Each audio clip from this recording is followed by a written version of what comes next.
बिस्मिल्लाहिर्रहमानिर्रहीम। अस्सलाम वालेकुम everyone. Hopefully you all are doing well. This is me Kashif Ashraf. आज हम फर्स्ट ईयर अकाउंटिंग में फाइनेंशियल स्टेटमेंट में पास पेपर में से यानी अपने 5 ईयर में से ईयर 2013 प्राइवेट का फाइनेंशियल स्टेटमेंट के क्वेश्चन को सॉल्व करेंगे हम। और ईयर 2013 प्राइवेट के फाइनेंशियल स्टेटमेंट में यानी हम इनकम स्टेटमेंट और बैलेंस शीट को बनाएंगे। ठीक है जी। तो काइंडली सबसे रिक्वेस्ट की जाती है कि 5 ईयर या पास पेपर या 10 ईयर आपके पास मौजूद हो। ईयर 2013 प्राइवेट का सवाल सेक्शन सी में क्वेश्चन नंबर 8 आपके सामने मौजूद होगा। तो जो बात समझाई जा रही है वो ज़्यादा बेहतर तरीके से आपको समझ में आ सकेगी। तो पास पेपर को निकाल लीजिए, अपने सामने रख लीजिए।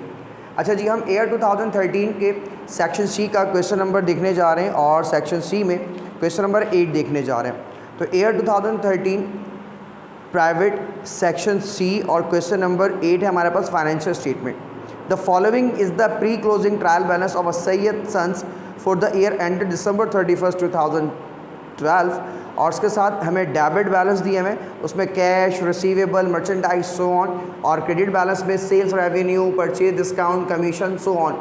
यानी हमारे पास इंफॉर्मेशन में ट्रायल बैलेंस दिया हुआ है, यानी इसकी एक डेबिट साइड और एक क्रेडिट साइड, और उसके साथ डेटा फॉर एडजस्टमेंट दिया हुआ है। और रिक्वायर्ड में कहा जा रहा है कि prepare income statement for the year ended December 31, 2010। और उसके बाद prepare balance sheet December 31, 2012 in classified form. I think income statement में 2010 लिखा हुआ है, ईयर गलत लिखा हुआ है, 2012 ही होगा।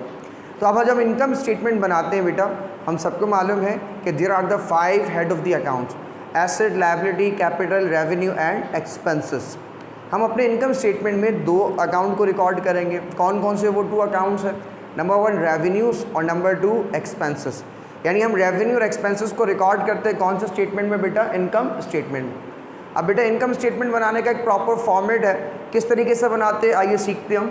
आप सबसे पहले क्या करते हैं, इनकम स्टेटमेंट बनाते वक्त सबसे पहले जिस कंपनी के लिए काम करें उस कंपनी का नाम लिखेंगे जी। क्या नाम है हमारी कंपनी का? सैयद एंड सन्स या सैयद सन्स लिखा हुआ है। उसके बाद हम क्या बनाने जा रहे हैं जी? Income statement. तो सेकंड लाइन में हमने इनकम स्टेटमेंट लिखना है। फिर जिस पीरियड के लिए हम वर्किंग कर रहे होते हैं जनाब, हम उस ईयर को मेंशन करते हैं। तो किस ईयर के लिए वर्किंग करते हैं? For the period ended December 31 और इसमें 2000 जनाब क्या है हमारे पास? 12 है। अब इनकम स्टेटमेंट बनाते वक्त बेटा हम क्या करते हैं, सबसे पहले अपने सेल्स रेवेन्यू को लेते हैं। तो क्वेश्चन में देख लीजिएगा सेल्स रेवेन्यू कितना दिया हुआ है, और सेल्स रेवेन्यू हमें क्रेडिट साइड पे मिलेगा और सेल्स रेवेन्यू दिया हुआ 45,000। तो हम इनकम स्टेटमेंट बनाते वक्त सबसे पहले किस चीज़ को लेते हैं जनाब? अपनी सेल्स रेवेन्यू को। तो सबसे पहले इनकम स्टेटमेंट में क्या चीज़ आएगी जनाब? Sales revenue. और सेल्स रेवेन्यू के साथ देख लीजिएगा सेल्स रिटर्न और डिस्काउंट अगर हो तो सेल्स रेवेन्यू में से अपने सेल में से सेल्स रिटर्न को डिस्काउंट को माइनस कर लीजिएगा। अब देख लीजिए सवाल में हमें सेल्स रिटर्न या डिस्काउंट में से कुछ मेंशन है। तो डेबिट साइड पे हमारे पास सेल्स रिटर्न एंड अलाउंस लिखा हुआ है 2000। तो हम क्या करते हैं, अपनी सेल में से 2 चीज़ों को माइनस करते हैं जनाब। किस किस चीज़ को माइनस करते हैं? सेल्स रिटर्न को और सेल डिस्काउंट को। अगर दोनों गिवन हो तो दोनों को माइनस कर दीजिएगा। अगर दोनों में से कोई एक चीज़ दी हुई है तो एक ही को माइनस कीजिएगा। तो जनाब सेल्स कितने की दी हुई है हमारे पास? सेल्स रेवेन्यू दी हुई है 45,000, इसे फर्स्ट कॉलम में लिखेंगे। अपनी सेल में से सेल्स रिटर्न एंड अलाउंस को हम क्या करेंगे? Minus sales return and allowance दिया हुआ जनाब हमारे पास कितने का? 2000 का। तो सेल में से सेल रिटर्न एंड अलाउंस को क्या करेंगे आप? माइनस। तो कौन सी सेल आ जाएगी जनाब हमारे पास? Net sales. और नेट सेल्स हमारे पास कितने की आ जाएगी? 45 में से 2000 को लेस कर दिया जाए 43,000। फिर नेक्स्ट हम क्या करते हैं, अपनी सेल्स रेवेन्यू में से या नेट सेल में से हम लेस करते हैं किस चीज़ को? कॉस्ट ऑफ गुड्स सोल्ड को। अगर cost of goods sold question में गिवन है तो हम क्या करते हैं? डायरेक्टली लेस कर देंगे किस चीज़ को? कॉस्ट ऑफ गुड्स सोल्ड को।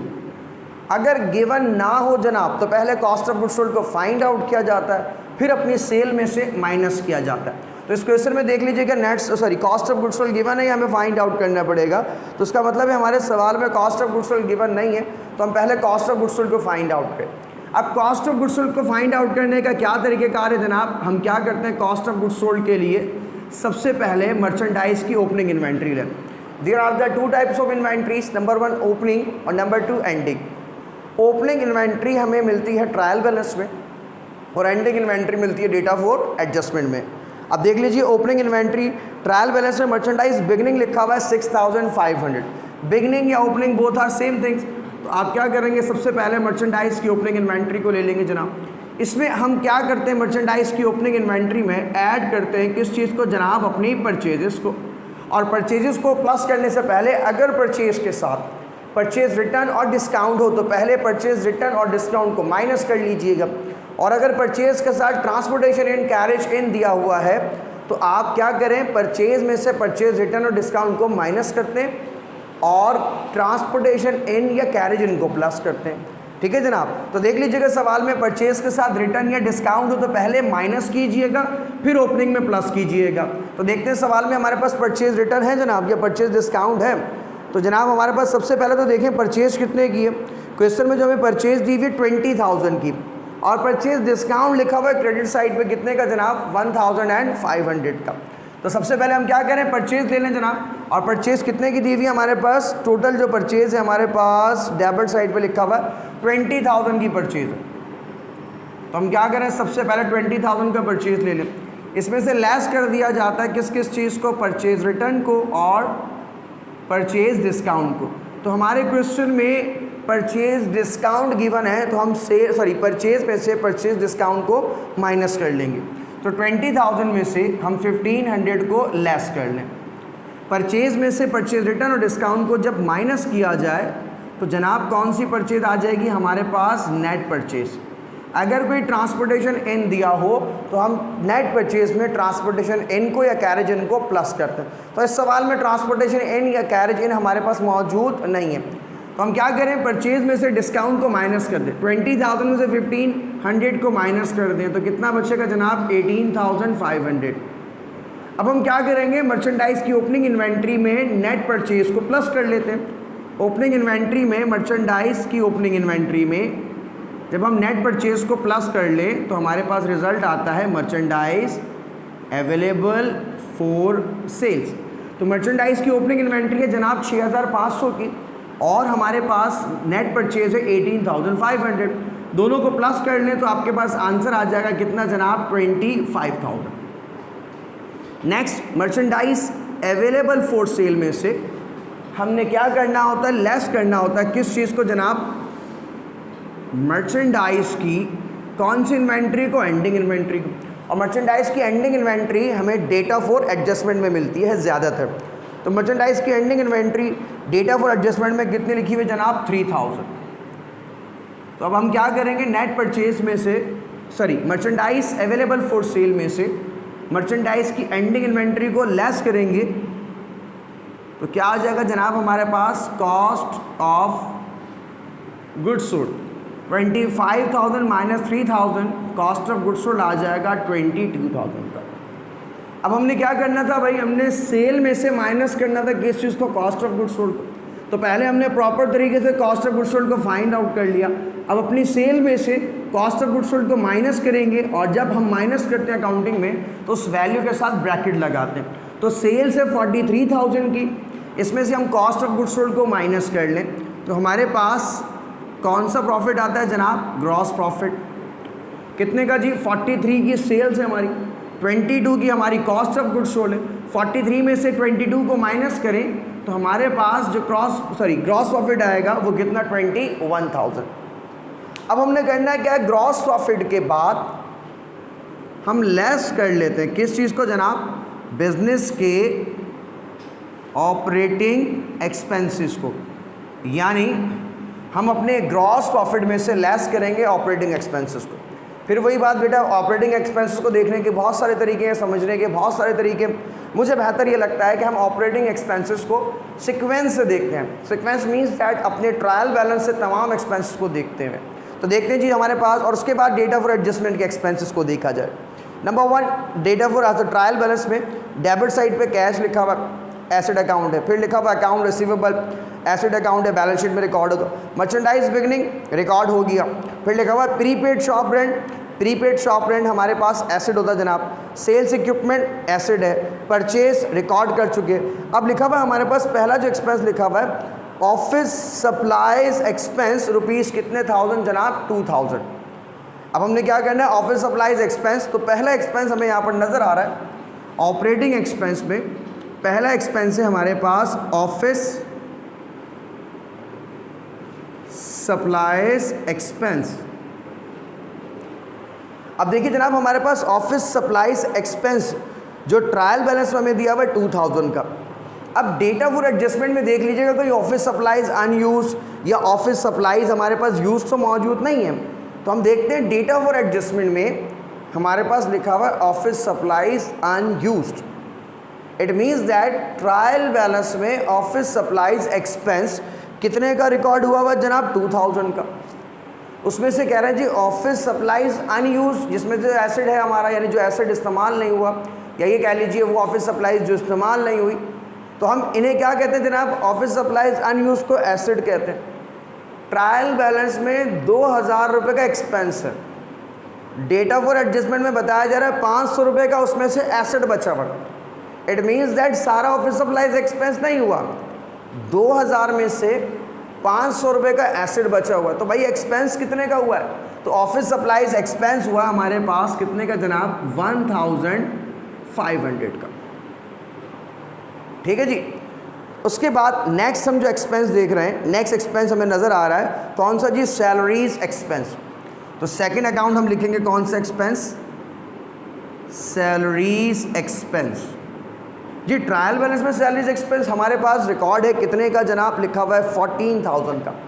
डेटा फॉर एडजस्टमेंट में देख लीजिएगा अगर कोई एक्रूड सैलरीज है तो प्लस कर दीजिएगा सैलरीज एक्सपेंस के अकाउंट में। यानी क्या मतलब इसका सैलरीज एक्सपेंस है हमारे पास ट्रायल बैलेंस में कितने का जनाब 14000 का। अब हमने क्या करना है अगर कोई एक्रूड एक्सपेंस है डेटा फॉर एडजस्टमेंट में तो प्लस करेंगे इसमें, और कोई प्रीपेड है यानी प्रीपेड सैलरीज है तो उसे क्या कर देंगे माइनस। तो देख लीजिएगा डेटा फॉर एडजस्टमेंट में एक्रूड सैलरीज हो तो एक्सपेंस में प्लस कर दीजिएगा और प्रीपेड सैलरीज हो तो जनाब माइनस करते हैं। तो डेटा फॉर एडजस्टमेंट में हमारे पास लिखा हुआ है प्रीपेड आउटस्टैंडिंग सैलरीज। आउटस्टैंडिंग का मतलब एक्रूड ही होता है जनाब, यानी हमारे पास ट्रायल बैलेंस में पहले से जो सैलरीज एक्सपेंस रिकॉर्ड हुआ हुआ 14000 का। डेटा फॉर एडजस्टमेंट में एक्रूड सैलरीज है 3000 की, यानी मजीद और हमने अदा करना है। कितना अदा करना है जी हमने 3000 और अदा करना है। तो एक्रूड एक्सपेंस को हम क्या करते हैं जनाब एक्सपेंस में प्लस करेंगे, तो 14 और प्लस 3 तो हम यहाँ पर सैलरीज एक्सपेंस लेंगे जनाब कितने का 17000। नेक्स्ट एक्सपेंस देखते हैं जी ट्रायल बैलेंस में नेक्स्ट एक्सपेंस लिखा हुआ मिसलेनियस एक्सपेंस। सो मिसलेनियस एक्सपेंस कितने के रिकॉर्ड है जनाब ट्रायल बैलेंस में 1500 का। डेटा फॉर एडजस्टमेंट में देख लीजिएगा कोई miscellaneous expense accrued miscellaneous expense या प्रीपेड तो नहीं है। अगर एक्रूड मिसलेनियस होगा तो प्लस किया जाएगा, प्रीपेड होगा तो माइनस। आई थिंक इसमें से मिसलेनियस एक्सपेंस में से कोई और एक्सपेंस मौजूद नहीं है, तो हम क्या करें मिसलेनियस एक्सपेंस कितने का रिकॉर्ड करें जनाब ट्रायल बैलेंस में लिखा हुआ 1500, तो हम 1500 का ही रिकॉर्ड करें। अब हम आ जाते हैं किसके ऊपर जनाब अपने डेटा फॉर एडजस्टमेंट में के कौन कौन से एक्सपेंस अकाउंट। नंबर 1 लिखा हुआ है प्रीपेड शॉप रेंट वाज 1000। जनाब प्रीपेड की नेचर एसिड होती है। अब हम अपने ट्रायल बैलेंस में देख लेते हैं क्या कोई प्रीपेड शॉप रेंट या आपके पास रेंट एक्सपेंस पहले से रिकॉर्ड तो नहीं है जनाब हमारे पास।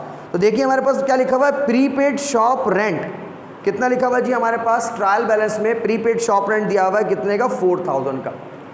डेटा फॉर एडजस्टमेंट में बता रहे हैं कि प्रीपेड शॉप रेंट अब हमारे पास कितने का मौजूद है जनाब 1000 का। तवज्जो से सुनिएगा मेरी बात को। अब हमारे पास ट्रायल बैलेंस में प्रीपेड शॉप रेंट कितने का जनाब 4000 का। डेटा फॉर एडजस्टमेंट में बता रहे हैं जी प्रीपेड शॉप रेंट कितने का है जनाब 1000 का। जी एसिड पहले प्रीपेड की नेचर एसिड होती है, ट्रायल बैलेंस में पहले से प्रीपेड रिकॉर्ड है 4000 रुपये का, और डेटा फॉर एडजस्टमेंट में बता रहे हैं अब प्रीपेड बचा है जी 1000 का। जी बाकी 3000 कहाँ चला गया, तो याद रखिएगा ट्रिक के लिए दो प्रीपेड के दरमियान, दो प्रीपेड का मतलब ट्रायल बैलेंस का प्रीपेड और डेटा फॉर एडजस्टमेंट का प्रीपेड, दो प्रीपेड के दरमियान जो डिफरेंस होता है इसे क्या कहा जाता है जनाब? एक्सपेंस कहा जाता है। भाई 4000 का एसेट था, अब बचा 1000 का, तो बाकी 3000 कहाँ चला गया? बाकी 3000 का क्या हो चुका है? एक्सपेंस। अब इस 4000 के प्रीपेड को हम कैसे ट्रीट करेंगे जनाब? 4000 का प्रीपेड था, अब बचा 1000 का, तो इसका मतलब है 4000 में से 3000 तो एक्सपेंस हो गया।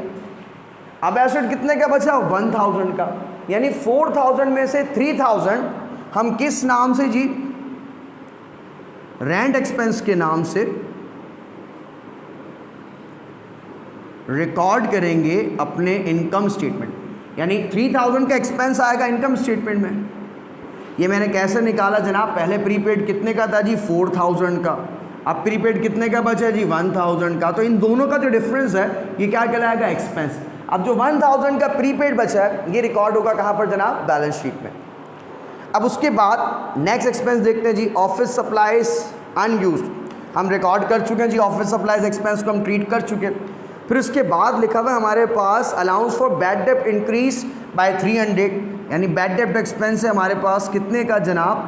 बैड डेब्ट एक्सपेंस, और बैड डेब्ट एक्सपेंस दिया हुआ जनाब कितने का? 300 का। बैड डेब्ट एक्सपेंस के बाद लिखा हुआ है आउटस्टैंडिंग सैलरीज। तो आउटस्टैंडिंग सैलरीज 3000 हम एडजस्ट कर चुके हैं पहले ही।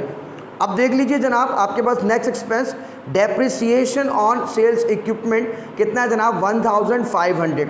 तो नेक्स्ट लेंगे हम कौन सा एक्सपेंस यहाँ पर जनाब? Depreciation expense. और डेप्रिसिएशन एक्सपेंस कितने के दिए हुए जी डेटा फॉर एडजस्टमेंट में? 1500। आई थिंक इसके अलावा कोई और एक्सपेंस यहाँ पर मौजूद नहीं है। नेक्स्ट पॉइंट में लिखा हुआ है कमीशन अर्नड। अर्नड कमीशन की नेचर लायबिलिटी है। अभी हम सिर्फ किसको रिकॉर्ड कर रहे हैं? अपने बिजनेस के एक्सपेंसेस को। फिर लिखा हुआ मर्चेंडाइज एंडिंग, और मर्चेंडाइज एंडिंग को हम रिकॉर्ड कर चुके हैं। अब हम क्या करेंगे जनाब? जितने भी कारोबार के ऑपरेटिंग एक्सपेंस होंगे इन तमाम ऑपरेटिंग एक्सपेंस का सम कर लेंगे, तो ये कहलाएंगे टोटल ऑपरेटिंग एक्सपेंस। अब टोटल ऑपरेटिंग एक्सपेंस का सम कर लीजिएगा जनाब। 1500 जी जनाब कितना हो गया? 3000 और 17000 कितना हो गया? 20000। 20000 और 3000 जनाब कितना हो जाएगा? 23 एंड 15 24,500 एंड 300। यानी आपके पास आंसर आएगा टोटल ऑपरेटिंग एक्सपेंस 24,800। ठीक है जी। अब हम क्या करेंगे? अपने ग्रॉस प्रॉफिट में से ऑपरेटिंग एक्सपेंस को जनाब क्या कर देंगे? माइनस। अब ग्रॉस प्रॉफिट कितने का हमारे पास? 21,000 का। बिजनेस के ऑपरेटिंग एक्सपेंस कितने के हुए? 24,800 के। अब देखना है ये जनाब प्रॉफिट होगा या लॉस होगा। अब ग्रॉस प्रॉफिट है 21,000 रुपये का और एक्सपेंस हुए 24,000 के। हमारा ग्रॉस प्रॉफिट कम है और ऑपरेटिंग एक्सपेंस ज़्यादा है, तो क्या होगा जनाब? प्रॉफिट होगा लॉस? तो कितना होगा? क्या होगा जनाब? लॉस। और लॉस कितने का होगा हमारे पास? 21 माइनस 24,800। तो आंसर आएगा कितना जनाब? 3,800। और ये 3,800 का हम क्या लिख रहे हैं जनाब? लॉस। दूसरी बात, अब ये जो हमने लॉस लिखा है इसको नेट लॉस लिखूँ या ऑपरेटिंग लॉस लिखूँ? हमने सीखा भाई ये प्रीवियस क्लासेस में भी, अगर सवाल में कोई सेल्स के अलावा अदर सोर्स ऑफ इनकम हो, यानी सेल्स के अलावा कोई और सोर्स ऑफ इनकम भी दिया हुआ हो, like commission income, like rent income, तो फिर हम अपने लॉस को यानी ग्रॉस प्रॉफिट में से जब ऑपरेटिंग एक्सपेंस को माइनस करेंगे तो इन दोनों के रिजल्ट को या तो ऑपरेटिंग इनकम कहेंगे या ऑपरेटिंग लॉस कहेंगे। तो जनाब हमारे पास सवाल में देख लेते हैं कोई और सोर्स ऑफ इनकम है, तो यस हमारे पास एक और सोर्स ऑफ इनकम है। किस नाम से रिकॉर्ड हुआ हुआ जनाब? हमारे पास कमीशन इनकम के नाम से। तो अभी हम इस लॉस को कौन सा लॉस कह रहे हैं? Operating loss. और ऑपरेटिंग लॉस हम कितने का रिकॉर्ड कर रहे हैं जी? ऑपरेटिंग लॉस हो रहा है हमें यहाँ पर कितने का? 3,800 का। और लॉस को किस में लिखा जाएगा? ब्रैकेट में। फिर हम एडिंग डालेंगे जी, कोई अदर सोर्स ऑफ इनकम है हमारे पास, तो हम लिखेंगे add other source of income. और अदर सोर्स ऑफ इनकम में हमारे पास कौन सी इनकम लिखी हुई है जनाब? Commission income. जरा तवज्जो रखिएगा इस पॉइंट को, ज़रा इंपॉर्टेंट पॉइंट है।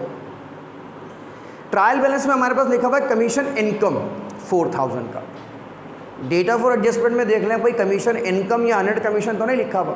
तो डेटा फॉर एडजस्टमेंट में हमारे पास लिखा हुआ है अनअर्न्ड कमीशन या कमीशन अनअर्न लिखा हुआ है आपके पास कितना 1000, यानी कमीशन इनकम है 4000 का। हम यहाँ पर कमीशन इनकम लिखेंगे जनाब कितना 4000। किस तरीके से जी कमीशन इनकम है हमारे पास कितने का 4। अब क्या ये सारी हमारी इनकम है, तो याद रखिएगा डेटा फॉर एडजस्टमेंट में अगर अनअर्न दिया हुआ हो तो आप क्या करेंगे, अपनी इनकम में से अनअर्न को क्या करेंगे माइनस, यानी 4000 की इनकम थी कमीशन इनकम, ट्रायल बैलेंस में लिखा हुआ। डेटा फॉर एडजस्टमेंट में बता रहे 1000 का आपका अनअर्न है, तो इसका मतलब है इनकम कितने की हुई, तो जनाब हमारी इनकम हुई है कितने की 3000 की, यानी 4000 सारा इनकम नहीं है। 4000 में से 1000 डेटा फॉर एडजस्टमेंट में 1000 बताया जा रहा अनअर्न है, तो जनाब इनकम कितने की हुई, तो इनकम हुई कितने की 3000। अब हम क्या करेंगे, अपने नेट लॉस में हम ऐड करेंगे अदर सोर्स ऑफ इनकम को। देख लीजिएगा जनाब इनकम ज़्यादा है या लॉस ज़्यादा है। अगर इनकम ज़्यादा हो तो नेट इनकम आएगा आंसर, अगर लॉस ज़्यादा है तो नेट लॉस आएगा।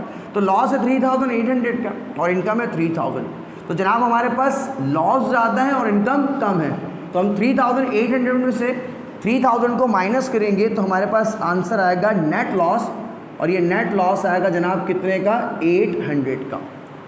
ठीक है जी, होपफुली आपको ये बात समझ में आई होगी। अब हमने करना क्या है, नेक्स्ट स्टेप में किस चीज़ को बनाना है, बैलेंस शीट को। अच्छा जी, तो सॉरी, हम लॉस को किस में लिखते हैं जनाब, माइनस में। अब हमने क्या करना है जी, होपफुली कि आपको इनकम स्टेटमेंट समझ में आ गया होगा। अब हम क्या बनाने जा रहे हैं, किस चीज़ को बनाने जा रहे हैं जी, अपनी बैलेंस शीट। बनाते वक्त सबसे पहले बिजनेस का नाम लिखा जाएगा सैयद एंड सन्स, या सैयद सन्स है हमारे पास। सेकंड लाइन में हम क्या बना रहे हैं जी, इसकी बैलेंस शीट, तो बैलेंस शीट को शो करेंगे। फिर क्या लिख रहे हैं जी, एज ऑन दिसंबर 31, 2000, कौन से ईयर, आई थिंक 2012 है जनाब इसमें, तो ईयर 2012 के लिए वर्क करें। जब हम बेटा बैलेंस शीट बनाते हैं तो बैलेंस शीट की 2 साइड्स है। लेफ्ट हैंड साइड को क्या कहते हैं बेटा, एसेट, या एसेट आते हैं लेफ्ट हैंड साइड पर, उसके साथ एक कॉलम बनेगा किसका, अमाउंट का। राइट हैंड साइड पे जनाब हमारे पास क्या आती हैं, इक्विटीज़ आती हैं। ठीक है, और एक आपके पास इक्विटीज़ के साथ एक कॉलम बनेगा किस चीज़ का, अमाउंट का। अब हमने करना क्या है, जब हम क्या करते हैं अपनी बैलेंस शीट में एसेट्स को पोस्ट करते हैं, तो there are the 2 type of assets, number 1 current asset और नंबर 2 नॉन करंट एसेट। तो बैलेंस शीट में हम पहले कौन से एसेट लेते हैं जनाब, बैलेंस शीट में हम पहले करंट एसेट्स को लेंगे जनाब। अब करंट एसेट्स कौन कौन से होते हैं जनाब, नॉर्मली करंट एसेट में हमारे पास cash, bank, account receivable, note receivable, bill receivable, merchandise ending inventory, ठीक है, ऑफिस सप्लाईज, प्रीपेड्स और एक्रूड इनकम्स, ये सब हमारे कौन से एसेट्स कहलाते हैं जनाब, करंट एसेट्स कहलाते। जो सवाल में इनमें से दिए हुए हों वो आप करंट एसेट्स में ले लीजिएगा। तो नंबर 1 हम क्या कह रहे हैं, क्या होता है जी हमारे पास सबसे पहला करंट एसेट क्या आता है, कैश। तो देख लीजिए सवाल में कैश मौजूद है, तो यस कैश मौजूद है हमारे पास।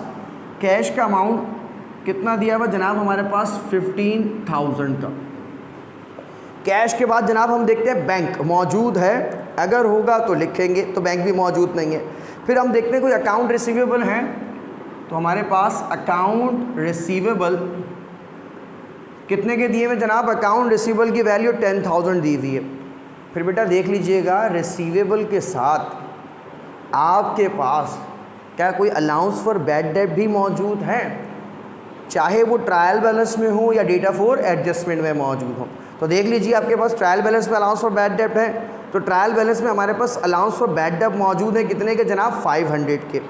आप देख लीजिए क्या अलाउंस और बैड डेट आपके पास क्या डेटा फॉर एडजस्टमेंट में भी है, तो डेटा फॉर एडजस्टमेंट में भी अलाउंस और बैड डेट इंक्रीज बाय 300 लिखा हुआ। तो हमने क्या सीखा था, अगर अलाउंस फॉर बैड डेट का क्रेडिट बैलेंस या allowance for bad debt trial balance में क्रेडिट साइड पे मौजूद हो और डेटा फॉर एडजस्टमेंट में भी अलाउंस फॉर बैड डेट मौजूद हो हमारे पास 300, तो हम क्या करेंगे ट्रायल बैलेंस में जो क्रेडिट साइड पे अलाउंस फॉर बैड डेट होंगे उसमें प्लस कर लेंगे डेटा फॉर एडजस्टमेंट में जो अलाउंस आपको दिए हुए हों।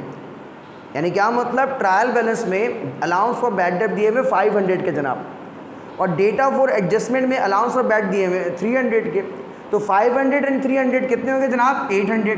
तो पहले हम रिसीवेबल को लिखेंगे, रिसीवेबल की वैल्यू कितनी दी हुई है जनाब 10,000। हम क्या कर लेते हैं, रिसीवेबल में से माइनस कर लेंगे किस चीज़ को, अलाउंस फॉर बैड डेट्स को।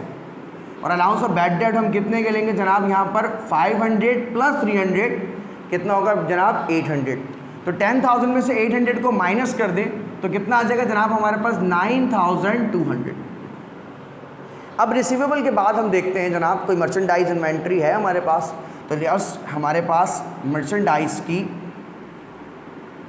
एंडिंग इन्वेंट्री, ट्रायल बैलेंस में से देखते हैं हम ओपनिंग इन्वेंट्री मिलती है और डेटा फॉर एडजस्टमेंट में हमें मर्चेंडाइज की ending inventory. So balance sheet बनाते वक्त हम मर्चेंडाइज की कौन सी इन्वेंट्री लेते हैं जनाब, एंडिंग इन्वेंट्री। तो मर्चेंडाइज की एंडिंग इन्वेंट्री हमारे पास डेटा फॉर एडजस्टमेंट में जनाब कितने की दी हुई है, 3,000 की। अब मर्चेंडाइज एंड एंडिंग इन्वेंट्री के बाद देख लीजिएगा कोई प्रीपेड्स हैं हमारे पास। तो हमारे पास प्रीपेड शॉप रेंट था सवाल में ट्रायल बैलेंस में। ट्रायल बैलेंस में प्रीपेड शॉप रेंट लिखा हुआ जनाब कितने का, 4,000 का। डेटा फॉर एडजस्टमेंट में देख लीजिएगा प्रीपेड शॉप रेंट, या आपके पास रेंट एक्सपेंस तो नहीं लिखा हुआ, तो हमारे पास डेटा फॉर एडजस्टमेंट में लिखा हुआ है प्रीपेड शॉप रेंट वाज 1,000, यानी हमारे पास प्रीपेड शॉप रेंट जो था ट्रायल बैलेंस में 4,000 रुपये का था। और अब बता रहे हैं डेटा फॉर एडजस्टमेंट में बच गया 1,000 का। तो हमने इसे कैसे ट्रीट किया था, 4,000 का हमारे पास प्रीपेड था, 4,000 में से 1,000 का प्रीपेड बच गया। भाई 3,000 कहाँ चला गया, 3,000 हमारा एक्सपेंस हो गया। तो 4,000 में से 3,000 तो एक्सपेंस हो चुका है। अब एसेट कितने का बचा, तो अब प्रीपेड शॉप रेंट हम कितना लिखेंगे जनाब, 1,000 का। प्रीपेड शॉप रेंट के बाद या प्रीपेड्स के बाद हम देखते हैं ऑफिस सप्लाईज मौजूद है क्या हमारे पास। So office supplies trial balance में हमारे पास ऑफिस सप्लाईज लिखा हुआ है जनाब कितने का, 2,000 का। डेटा फॉर एडजस्टमेंट में लिखा हुआ है ऑफिस सप्लाईज अनयूज्ड, यानी ऑफिस सप्लाईज अनयूज्ड का मतलब एसिड है, यानी आपके पास जो ऑफिस सप्लाईज बची है वो कितने की जनाब, 500 की। तो ऑफिस सप्लाईज को आप कितना लेंगे जनाब, 500, यानी 2,000 का एक्सपेंस था, उसमें से 500 रुपये की ऑफिस सप्लाईज आपकी यूज़ नहीं हुई। तो आपके पास 2,000 में से अगर 500 रुपये का एसिड है तो 1,500 रुपये तो हम एक्सपेंस में रिकॉर्ड कर चुके हैं ऑलरेडी। किस नाम से जनाब, हमारे पास ऑफिस सप्लाईज एक्सपेंस के नाम से। अब एसिड कितने का बच गया, 500 का, जिसको हमने बैलेंस शीट में लिख लिया। अब हम देख लेंगे सवाल में कोई नॉन करंट एसिड्स हैं जनाब हमारे पास, like non current asset land, building, furniture, equipment, automobile, plant, machinery, ये सब कौन से एसिड कहलाते हैं, नॉन करंट एसिड। अगर इनमें से नॉन करंट एसिड्स सवाल में दिए हुए हैं तो उन तमाम नॉन करंट एसिड्स को हम लिख लेंगे अपनी बैलेंस शीट में। तो नेक्स्ट हम हेडिंग डालते हैं कौन से एसिड की जनाब, नॉन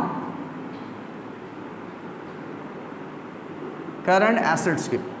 तो नंबर 1 हमारे पास देख लीजिए भाई, land, building, furniture, equipment, automobile, ठीक है। इनमें से जो एसिड आपको दिया हुआ हो वो बैलेंस शीट में ले लीजिएगा। तो जनाब हम देखते हैं कि हमारे नॉन करंट एसिड में क्या दिया हुआ। तो नॉन करंट एसिड में हमारे पास एक अकाउंट लिखा हुआ है सेल्स इक्विपमेंट, यानी ये इक्विपमेंट ही है हमारा। सेल्स इक्विपमेंट की अमाउंट भाई हमारे पास ट्रायल बैलेंस में लिखी हुई सेल्स इक्विपमेंट है हमारे कितने का जनाब, 10,000 का। अब एसिड में से हम लेस कर देते हैं किस चीज़ को, अलाउंस फॉर डेप्रिसिएशन को, अगर सवाल में गिवन है तो अपने फिक्स एसिड में से हम लेस करेंगे किस चीज़ को, अलाउंस फॉर डेप्रिसिएशन को। तो सबसे पहले ट्रायल बैलेंस में देखिए जी, आपके पास कोई अलाउंस फॉर डेप्रिसिएशन है, क्रेडिट साइड पर नॉर्मली होता है, तो हमारे पास allowance for depreciation credit side पर मौजूद नहीं है। फिर डेटा फॉर एडजस्टमेंट में आ जाए जी, हमारे पास कोई अलाउंस फॉर डेप्रिसिएशन या डेप्रिसिएशन एक्सपेंस लिखा हुआ है। तो डेटा फॉर एडजस्टमेंट में लिखा हुआ है डेप्रिसिएशन एक्सपेंस कितने का जनाब, 1,500 का। अगर ट्रायल बैलेंस में भी होता, डेटा फॉर एडजस्टमेंट में भी होता, दोनों वैल्यू को हम प्लस करके अपने एसिड में से माइनस करते हैं। अभी सिर्फ डेटा फॉर एडजस्टमेंट में लिखा है तो हम डेटा फॉर एडजस्टमेंट का ही अमाउंट ले लें, यानी हम क्या करें, 10,000 में से 1,500 को माइनस करें। तो इक्विपमेंट का अमाउंट कितना आएगा जनाब हमारे पास, 8,500।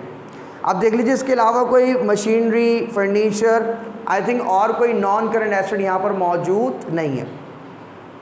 तो बैलेंस शीट की हमारी कौन सी साइड मुकम्मल होगी जनाब, एसेट साइड। अब आप आ जाते हैं हम कौन से साइड पे, इक्विटी साइड पे। और इक्विटी साइड पे टू थिंग्स आती हैं जनाब। नंबर वन क्या आएंगी हमारे बिजनेस की लायबिलिटीज़, और नंबर टू ऑनर्स इक्विटी आती है जिसे हम कैपिटल भी कहते हैं। अब पहले वही बात कि आपके पास लायबिलिटीज़ भी, there are the two types of liabilities, current और नॉन करंट। पहले करंट लायबिलिटीज़ आएंगी तमाम, फिर उसके बाद non current liabilities. Current liabilities like accounts payable, notes payable, bills payable, ठीक है, ये सब कौन सी लायबिलिटीज़ कहलाती है, करंट। फिर इसके साथ कोई आपके पास अनअर्न्ड इनकम, कोई बैंक ओवरड्राफ्ट, एक्रूड एक्सपेंसेस, ये सब कौन सी लायबिलिटीज़ कहलाती है, करंट लायबिलिटीज़। इन तमाम करंट लायबिलिटीज़ में जो सवाल में गिवन हो वो अपनी बैलेंस शीट में लिख दीजिएगा। नंबर वन देखते हैं अकाउंट्स पेबल मौजूद है जनाब हमारे पास, क्रेडिट साइड पे नॉर्मली होगा। यस, तो अकाउंट पेबल मौजूद है हमारे पास। अकाउंट्स पेबल जनाब हमारे पास कितने का मौजूद है, 4000 का। अकाउंट्स पेबल के बाद देख लीजिए भाई कोई नोट्स पेबल्स तो नहीं है हमारे पास, नहीं है जी। फिर देखते हैं कोई बिल्स पेबल, ये भी सवाल में मौजूद नहीं है। फिर हम देखते हैं कोई बैंक ओवरड्राफ्ट है, तो इस सवाल में बैंक ओवरड्राफ्ट भी मौजूद नहीं है। फिर हम देखते हैं कोई अनअर्न्ड इनकम्स हैं, तो यस हमारे पास क्या था जनाब, अनअर्न्ड कमीशन था हमारे पास। ट्रायल बैलेंस में हमने देखा था जी हमारे पास कमीशन इनकम लिखा हुआ था क्रेडिट साइड पे 4000 का। डेटा फॉर एडजस्टमेंट में बता रहे हैं जी कमीशन अनअर्न्ड 1000, यानी 4000 की इनकम थी, उसमें से 1000 अभी भी अनअर्न्ड है। तो 4000 में से हम 3000 रुपये कमीशन इनकम रिकॉर्ड कर चुके हैं इनकम स्टेटमेंट में। अब कितना बच गया, 1000 का अनअर्न्ड बचा, और अनअर्न्ड की नेचर लायबिलिटी है, तो बैलेंस शीट में रिकॉर्ड होगा कितना जनाब, 1000। यानी 4000 में से 3000 इनकम स्टेटमेंट में आ गया और 1000 बैलेंस शीट में। अब हम देखते हैं कोई एक्रूड सैलरीज या कोई एक्रूड एक्सपेंसेस है हमारे पास, तो हम देख लेंगे डेटा फॉर एडजस्टमेंट में नॉर्मली एक्रूड एक्सपेंसेस मिलते हैं, तो लिखा हुआ आउटस्टैंडिंग सैलरीज। और एक्रूड एक्सपेंस के बेटा दो नेचर होती हैं, एक ही हमारा एक्सपेंस होता है और साथ में ही हमारा पेबल भी होता है। यानी इनकम स्टेटमेंट में भी रिकॉर्ड होगा एक्सपेंस के नाम से, और पेबल के नाम से रिकॉर्ड होगा कहाँ पर जनाब, बैलेंस शीट में। तो एक्रूड सैलरीज हम रिकॉर्ड करेंगे इनकम स्टेटमेंट में भी और बैलेंस शीट में। इनकम स्टेटमेंट में एक्सपेंस के नाम से रिकॉर्ड होगा और बैलेंस शीट में पेबल यानी सैलरीज पेबल के नाम से रिकॉर्ड करेंगे। और जनाब कितना दिया हुआ है हमारे पास, 3000 का, ठीक है जी। उसके बाद आपने क्या करना है जी, देख लीजिए अब हमारे पास कोई non current liabilities like bank loans, long term loans, mortgage payables, अगर ये हो तो फिर इनको रखिएगा। फिर उसके बाद आप क्या करते हैं, हेडिंग डालते हैं। तो नॉन करंट लायबिलिटी मौजूद नहीं है, आप हेडिंग डालेंगे किस चीज़ की जनाब, ऑनर्स इक्विटी की। अब जो हमारे पास ऑनर्स इक्विटी है उसमें सबसे पहले हम किस चीज़ को रखते हैं, कैपिटल एट स्टार्ट को या कैपिटल को, या जिस बिजनेस का कैपिटल दिया हो उसके नाम के साथ लिखा जाता है। तो क्रेडिट साइड पे दिया हुआ कैपिटल रुपीस कितने का जनाब, 30,000 का। अब हम क्या करते हैं, कैपिटल में अगर हमारे पास नेट इनकम हो, यानी इनकम स्टेटमेंट में हमारे पास नेट इनकम आई हुई हो, तो हम प्लस कर देंगे जनाब। और नेट लॉस होगा तो उसे क्या करते हैं, माइनस। तो हमारे क्वेश्चन में नेट लॉस है, तो हम क्या करें, कैपिटल में लेस कर दें किस चीज़ को, नेट लॉस को। और नेट लॉस है जनाब कितने का हमारे पास, 800 का। अगर लॉस हो उसे माइनस कर लें। अगर नेट इनकम या नेट लॉस के साथ ड्राइंग्स भी हो सवाल में, तो आप अपने कैपिटल में से ड्राइंग को क्या करते हैं, लेस करते हैं। तो देख लेते हैं हमारे सवाल में क्या ड्राइंग्स मौजूद है, आई थिंक ड्राइंग्स मौजूद नहीं है। तो अब क्या करें, कैपिटल में से नेट लॉस को माइनस कर दें, यानी 30,000 में से आप 800 को क्या कर दें, माइनस। तो आंसर कितना आएगा जनाब, 29,200। अब हमने क्या करना है जी, दोनों साइड का, यानी कौन कौन से साइड का, इक्विटी साइड का और अपने एसेट साइड का टोटल करेंगे हम। और याद रखिएगा बैलेंस शीट के एसेट और इक्विटीज़ इक्वल आना चाहिए। तो हम क्या कर लेते हैं जनाब, टोटल कर लेते हैं कौन कौन से साइड का, अपने एसेट्स का। पहले एसेट का टोटल कर लेते हैं, तो हमारे पास एसेट का टोटल आ जाएगा 15 और 9, कितना हो गया जनाब हमारे पास, 15 और 24, 327, 28 और 9, ठीक है जी, और 200। तो हमारे पास जो टोटल आंसर आ रहा है वो कितने का जनाब, 37,200 का। और यही आंसर हमारी इक्विटी साइड पे भी आना चाहिए। जब हम टोटल इक्विटीज़ लिखेंगे तो आंसर कितना आना चाहिए 37,200। जहाँ पे वर्किंग कंप्लीट होगी डबल लाइन ड्रॉ कर देंगे। तो होपफुली कि जो आपको आज वीडियो लेक्चर डिलीवर किया गया है वो आपको सबको समझ में आया होगा। Thank you so much. अल्लाह हाफ़िज़।